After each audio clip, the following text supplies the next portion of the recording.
그 이제 새로운 100년의 책을 보면 네. 일제 강점기 때 창씨 개명을 네. 쉽게 한 사람과 쉽게 하지 않은 사람이 그 조상들이 그 이름을 지키기 위해서 그 이름이 어떻게 왔는지 역사 의식을 갖고 있으면 그렇게 쉽게 창씨 개명을 하지 않았을 것이다. 이 얘기는 다시 좀 더 확대해서 얘기하면 역사 의식을 갖고 있으면 시대에 살아가는 데 있어서 이렇게 흔들리지 않는 자기 중심이 쓴다고 생각하거든요. 네. 그런데 요새 그 정부에서 그 전에 썼던 역사 교과서를 좀 잘못됐다, 뭐 바꾸려고 하고, 또 이 정권이 바뀔 때마다 이 역사의 내용이 조금씩 바뀌어가면서 이렇게 성인들이나 역사의식을 갖고 있는 사람은 그거를 중심에 서가지고 이렇게 판단할 수 있는 기준이 있으면 상관이 없는데, 이 잘 모르는 학생들이 이게 좀 치우친 역사 교과서를 공부하고 또 그런 역사를 공부하고 나서 국사 과목을 무조건 이제 선택이 아닌 필수로 해버리면 조금 이렇게 치우친 역사관을 갖고 이렇게 크면 좀 이렇게 치우친 역사관을 갖고 있으면 좀 이렇게 자기 중심이 좀 힘들지 않을까라는 생각을 하는데 거기에 대해서 좀 네, 그렇습니다. 예.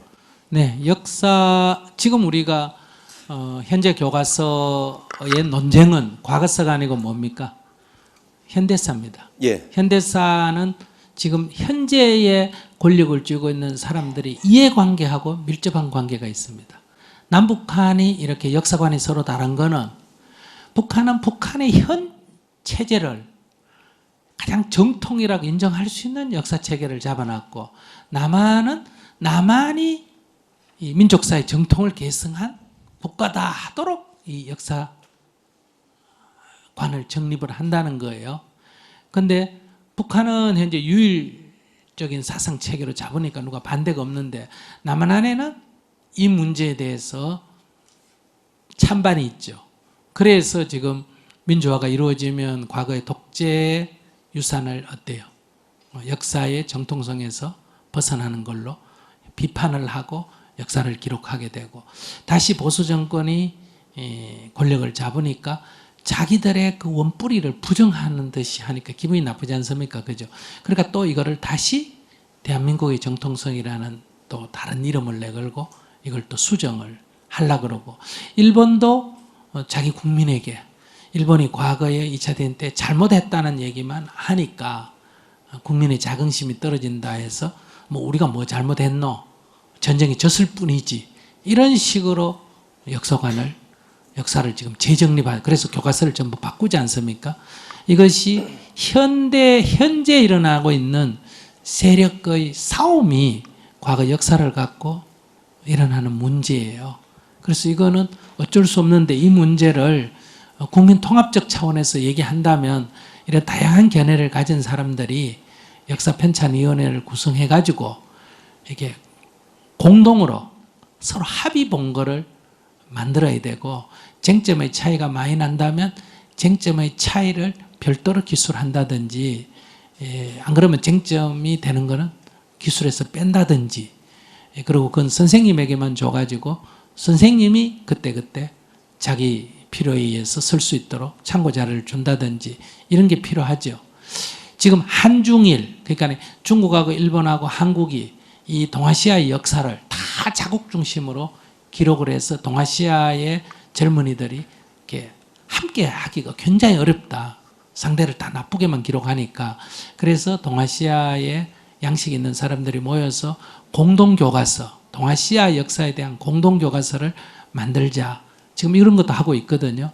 근데 그 이전에 우리나라 안에도 이런 정치적인 바람을 좀 덜 타게 하는 게 매우 필요한데, 권력을 잡으면 또 일부 정치적 성향을 가진 학자들이 이렇게 잘 안 하죠. 중국에도 보면 고구려 발해사에 대해서 옛날에는 중국 초기에는, 이 현재 중화인민공화국 초기에는 고구려는 조선의 역사다 이래다가 중간에 와서는 고구려가 평양 천도하기 이전까지는 중국의 역사, 그 이후에는 조선의 역사다 이랬다가 요즘은 고구려사 자체가 어때요? 중국의 역사다 이렇게 만들어 간단 말이에요. 그렇기 때문에 거기에 있는 역사학자 중에 이런 국가의 어떤 방침을 안 따르는 역사학자들은 어때요? 자꾸 배제시켜요. 학교에서도 그렇고 연구하거나 발굴 조사할 때 자꾸 배제시키고 거기에 동조하는 역사학자들만 모아가지고 어때요? 역사관을 바로 잡고 있다. 이게 동북공정이라고 들어보셨죠? 네. 동북공정이 바로 이 역사, 과거 역사를 어떻게 정립할 거냐 하는 핵심이란 말이에요. 이렇게 나라마다 다 이 문제가 제기되고 있어요. 그러나 이제 중국 같으면 이제 국가가 한 가지 역사관을 갖고 나머지를 배제하는데 우리나라는 정권이 왔다 갔다 하니까 자기에게 유리한 역사를 자꾸 이렇게 옮겨가니까 지금 학생 입장에서는 굉장히 혼란스럽죠. 그래서 막 현실적으로 찾을 수 있는 거는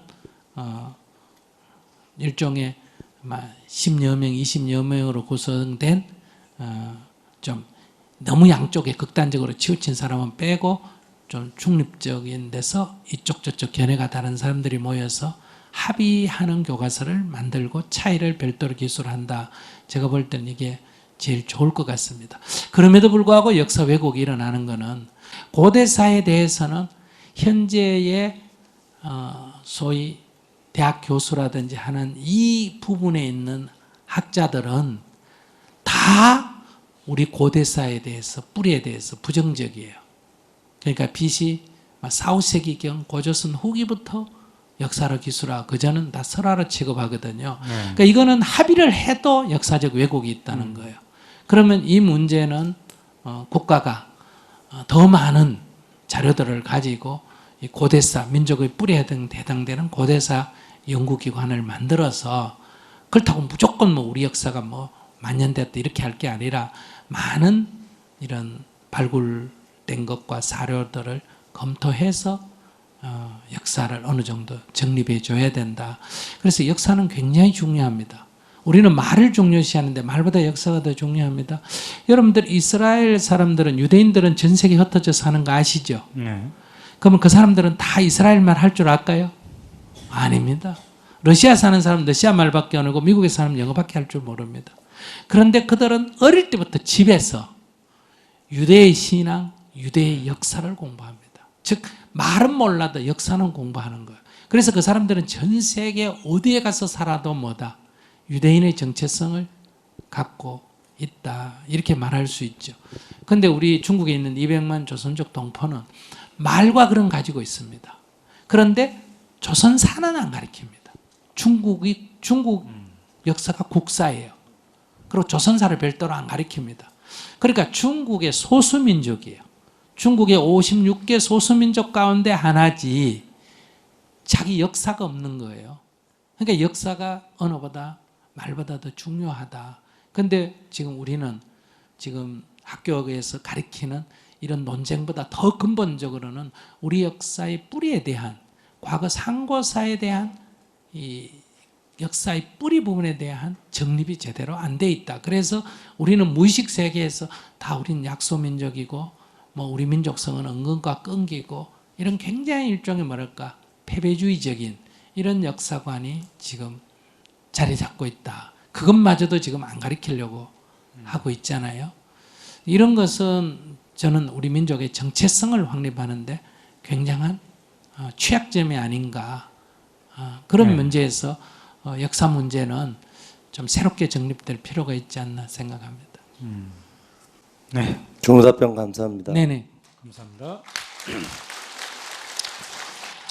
제가 약간 여분으로 말씀드리면요.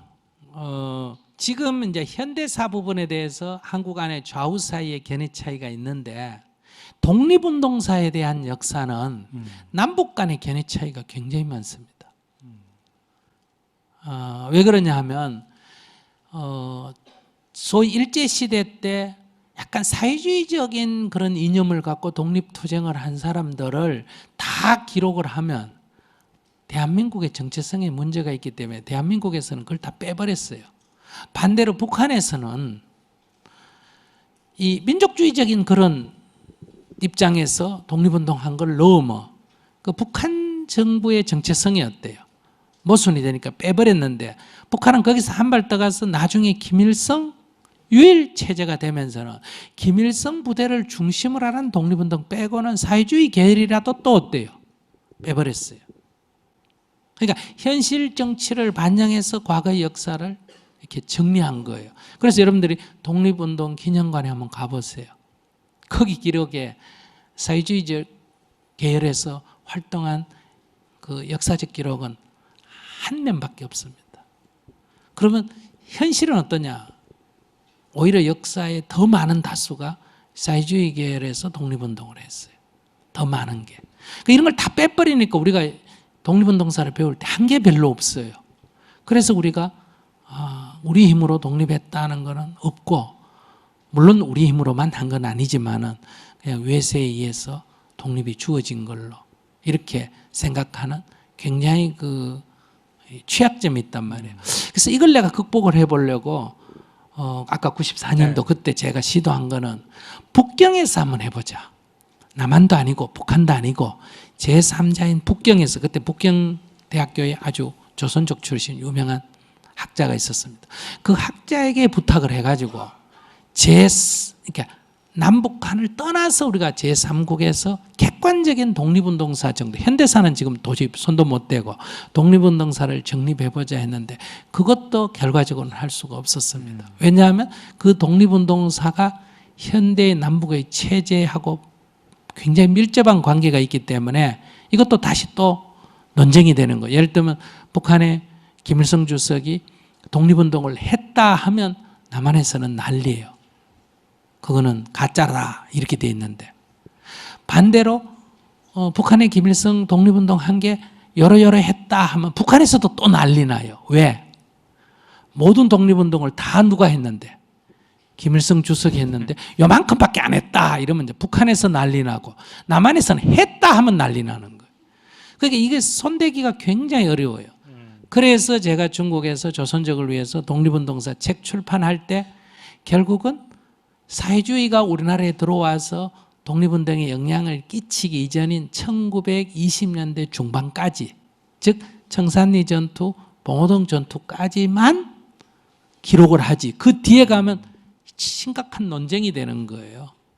그래서 우리가 지금 제일 통일 문제를 다루려면 이 독립운동사에 대해서 객관적인 기술이 필요하다. 그래야 남북 간에 어떤 서로에 대한 이해의 폭도 있는데, 북한에서는 남쪽은 이거 완전히 괴뢰 집단이라 그러고 남쪽은 또 북한이 완전히 괴뢰 집단이라 그러고, 그렇기 때문에 이것을 우리가 어떤 서로를 인정하면서 합의점을 찾아나가기에 역사로부터 굉장히 어려움이 있는 거예요.